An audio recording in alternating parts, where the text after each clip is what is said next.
If you somehow missed out on the whole Barbenheimer phenomenon, here's the short of it. A fantasy comedy IP movie about the world's most famous doll and a 3-hour dark biopic about the father of the atomic bomb just shattered all kinds of records last weekend. There's been no shortage of analyses on exactly why this happened, how these two films are not only saving Hollywood, but reviving a general love of cinema, not to mention actually stimulating the economy. I was reading Kathleen Schmidt's latest newsletter, which I will link down below, about the book publishing landscape in 2023, and it got me thinking about this whole Barbenheimer thing and what publishers might take away from it. At the risk of sounding cynical, I kind of suspect they're going to take exactly the wrong lessons from this, as massive corporations are wont to do. Just look at Mattel, who are reportedly planning 45 more IP movies, including Uno, Rock'em Sock'em Robots, and Magic 8 Ball, when, spoiler alert, the Barbie movie was in fact not a success simply because the toy is popular. But we can always hope publishers won't make the same mistake, right? Anyway, one of Kathleen's excellent points in her post was that everyone must understand that the status quo no longer exists in publicity. Cookie cutter campaigns don't do much these days. Barbenheimer was anything but cookie cutter. It's my sincerest hope that when publishers look at this phenomenon and think about what they might take away from it and how it might apply to book publicity, this is what they see.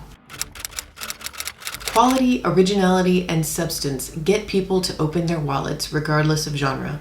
Barbie and Oppenheimer have very little in common as films.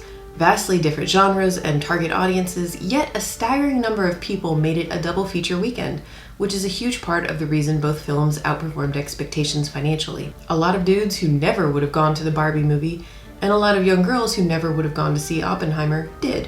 Why? I think it's because these two movies actually do have some very important things in common, and these things were very clear from the trailers. Quality. With Christopher Nolan and Greta Gerwig at the helms, most people knew even before the trailers dropped that these movies would be high quality.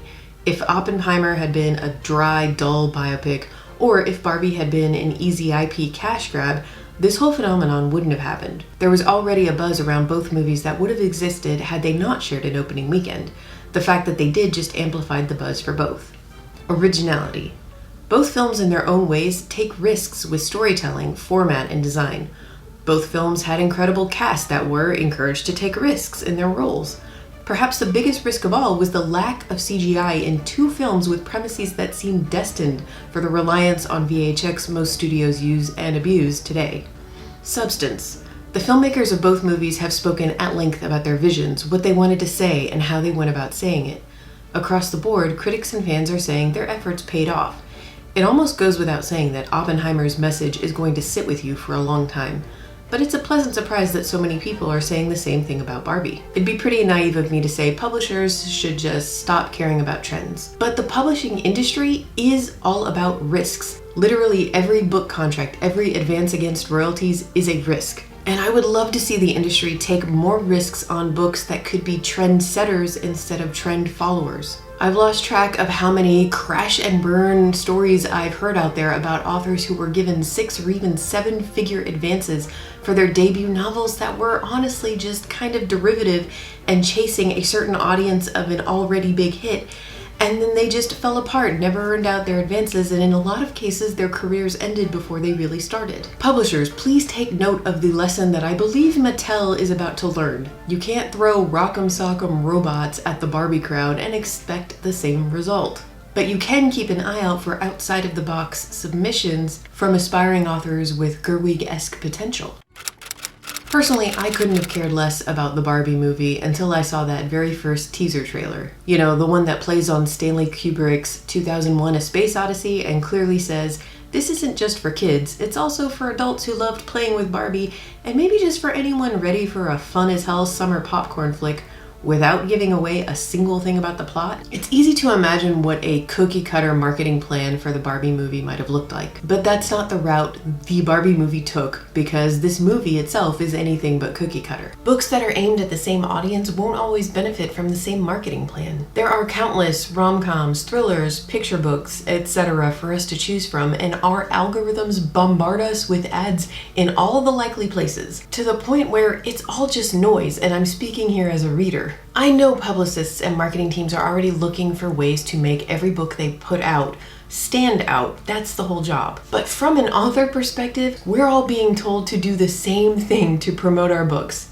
So on behalf of every author I have spoken to over the last 2 years, please, I am begging you, stop asking us to get on Book Talk. It simply does not work in the vast majority of cases. The TikTok craze and obsession in publishing right now is a perfect example of why the cookie cutter approach does not work. For proof, please see all the romance/suspense authors right now on TikTok desperately trying to break through and become the next Colleen Hoover. I'm talking about authors who are spending 40, 50, 60 hours a week creating TikToks without any meaningful payoff in terms of sales. That is the reality for most of us, and yet publishers keep pushing us to get on TikTok. And it's not just TikTok, that's just the craze right now.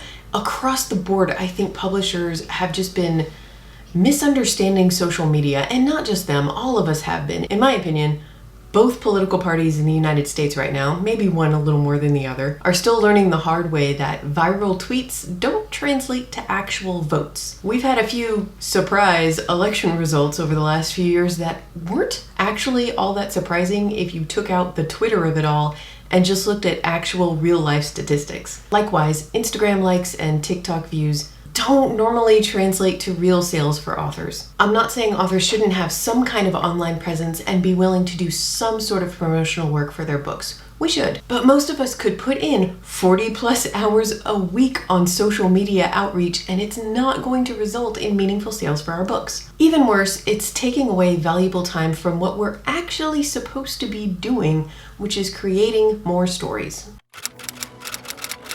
As I mentioned earlier, Barbie and Oppenheimer are both pretty unique in that they both have premises that kind of beg for CGI but use little to none. Nolan famously favors practical effects, but to use them to imitate a literal atomic explosion is brilliant marketing all its own.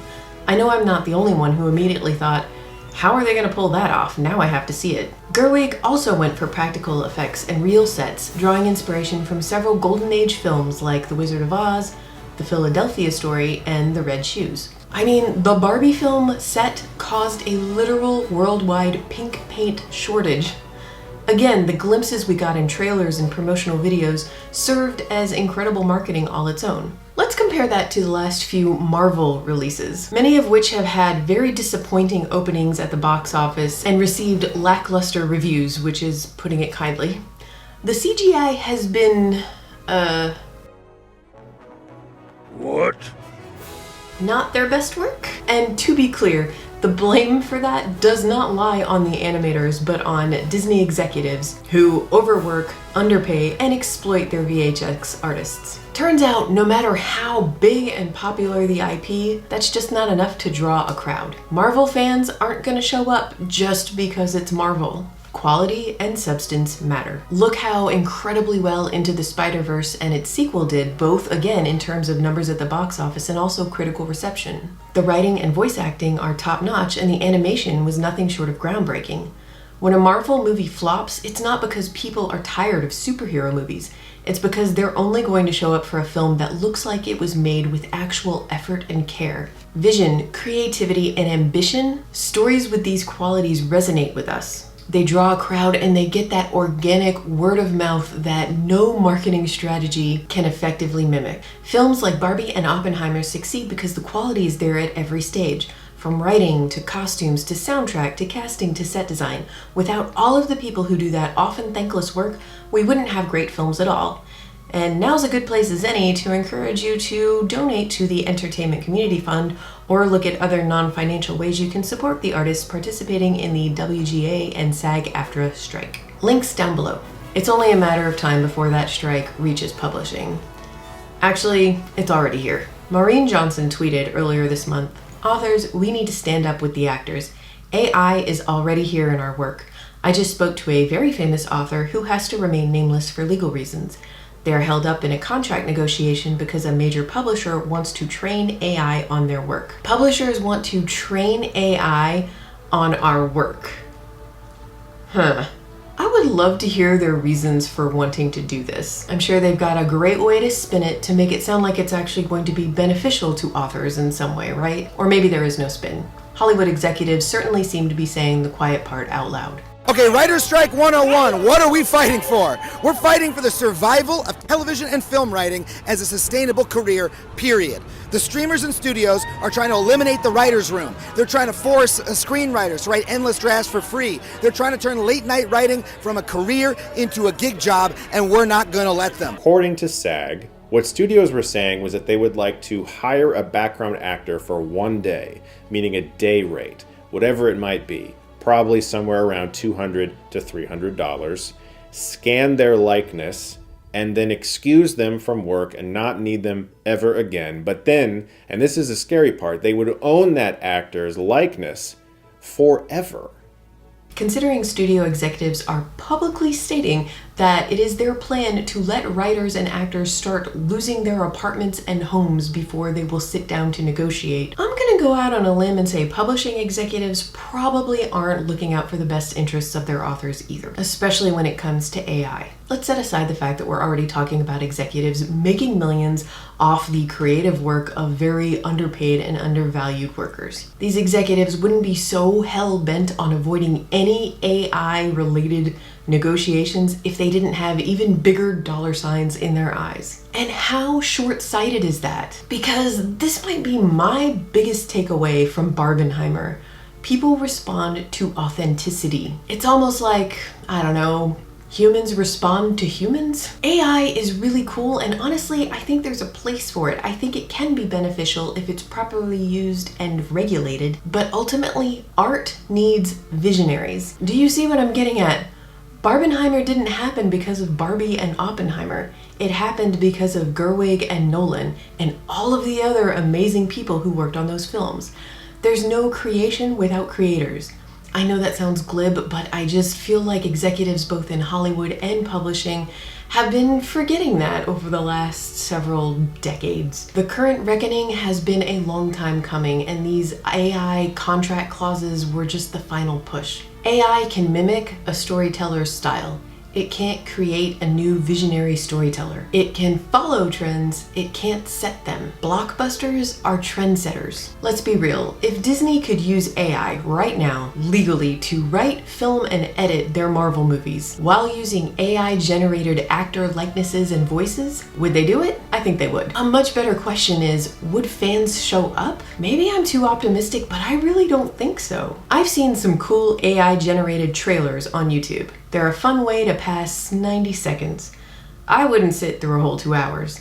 And maybe some people would, but I think the novelty would wear off pretty quick. Barbenheimer showed executives how to really rake it in, both financially and in terms of recognition, reviews, and accolades, by investing in talent. If publishers want readers to open their wallets, the best place to start is decent advances and fair contract terms for authors and meaningful marketing for the books they create.